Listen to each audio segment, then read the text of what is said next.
네, 선생님 안녕하세요. 네, 안녕하세요. 천보람 태국드레입니다. 네, 선생님. 이제 태어나자마자 죽은 아이가 있다고 한다면요. 사망한 아이. 네, 네. 그거는 이제 부모님의 사주가 안 좋아서 그렇게 된 걸까요? 아니면은 그 태어난 아이의 사주가 안 좋기 때문에 바로 이렇게 좀 죽은 걸까요? 일단은 그것이 우선순위를 따진다면 네, 태어난 아이의 운명도 안 좋았지만은 또 살아있는 부모의 또 운도 뭔가가 안 좋아서 일어나는 현상인데 순서를 본다면은 일단 부모의 사주 운이 안 좋기 때문에 아이가 그렇게 이제 태어나지 못하고 일단은 사망한다고 볼 수 있고요.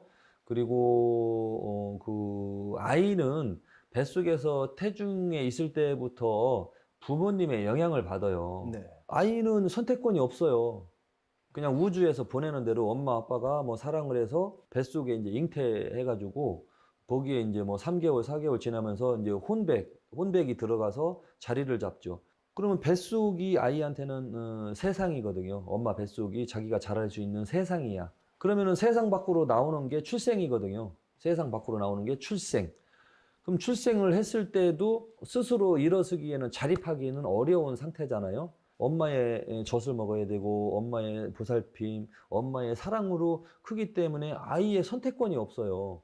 그러나 아이가 뭐 일단은 좋은 사주팔자로 잘 태어나면은 출생하고 난 이후에 아이가 온전하게 건강하게 잘 살아갈 수가 있겠지만 사주팔자가 너무 안 좋게 뭔가 정해져 있다면 태어나자마자 얼마 못 살고 또는 바로 또는 살아도 얼마 못 살고 세상을 떠나게 되는 일이 생길 수 있는데 일단은 아무리 이 사주팔자가 안 좋아도 엄마의 영향을 부모의 영향을 받을 수밖에 없습니다. 아기는 왜 스스로 자립할 수 있는 그 상황이 아니야. 그럼 부모의 영향을 무조건 받아야 돼요.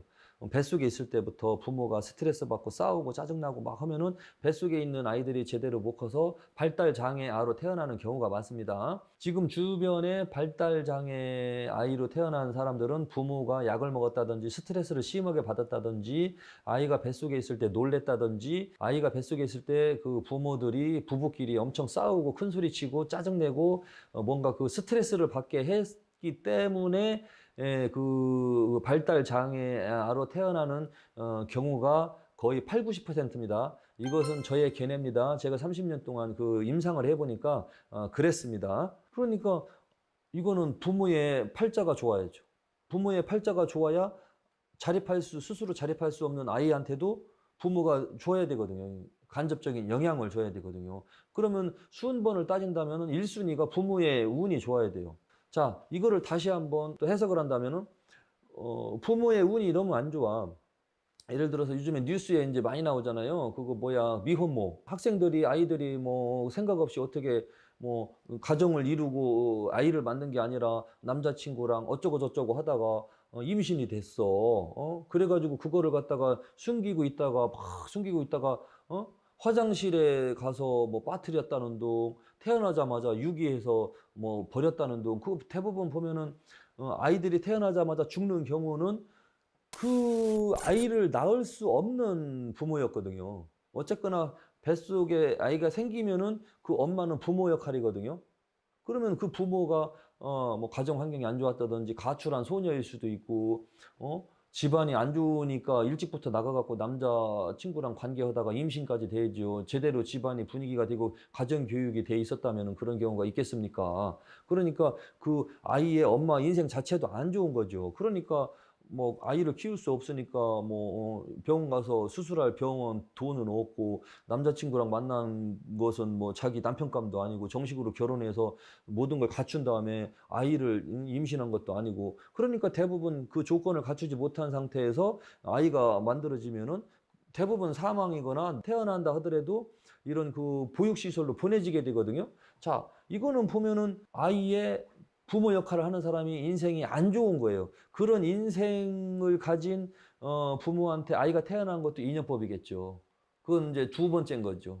아이의 팔자도 안 좋고 부모의 팔자도 안 좋다. 그럼 1순위는 부모의 운명이 팔자가 안 좋고 운명이 안 좋으니까 아이를 키울 수 없는 상황에서 임신이 됐고 그러다 보니까 아이가 일찍 사망을 하게 되고 또 태어난다 하더라도 버려지게 되고 그럼 결국에는 부모의 영향으로 인해서 아이가 그렇게 되잖아요. 근데 부모가 잘 먹고 잘 살고 교육도 잘 받고 모든 조건을 만든 상태에서 아이를 기다렸어. 거기에 아이가 태어났어. 그러면 그 아이가 그쪽으로 인연법이 돼서 태어난 거니까 좋은 사주팔자로 태어나겠죠. 그런 이치인 거죠. 그러니까 이제 순번을 선택한다면은 제 개인적인 생각으로는 아이를 키울 수 없는 상황에서 부모가 팔자가 안 좋은 상태에서 낳은 거. 그리고 이제 예외로 모든 조건을 만들고 갖추어진 상태인데 결혼도 했고 아이를 키울 수 있는 능력도 있고 준비가 되어 있는 상태인데 태어나서 아이가 사망하는 경우가 있거든요. 그런 경우에는 아이의 운명도 이제 안 좋다고 볼 수 있지만 그때의 엄마의 운이 안 좋은 거예요. 조건은 다 맞추어졌지만 그 해에 엄마의 운이 안 좋았을 경우에 아이가 못 태어나고 유산이 된다든지 사망이 되는 경우가 제가 볼 때는 있었습니다. 그것도 또한 엄마의 운이 안 좋을 때 조건은 다 갖추어졌지만 그 해에 운이 안 좋을 때 이제 아이가 태어나면은 아이가 그렇게 좀 안 좋게 되는 경우를 제가 봤거든요. 그래서 순서를 정한다면 부모의 운명이 더 크게 작용을 하더라. 그렇게 말씀드릴 수가 있겠습니다. 이제 아이가 태어나자마자 죽었다 그러면은 아이의 사주보다는 좀 부모의 좀 어떻게 보면 자식운이 없는 거네요. 그렇죠. 자식 운이 안 좋고, 그래도 그 해에 운이 안 좋으면 그렇게 이제 또, 수술수로 그런 식으로 벌어지기도 하고 그러더라고요. 네, 알겠습니다. 오늘도 좋은 말씀 잘 전해 듣고 가겠습니다. 네, 감사합니다. 감사합니다.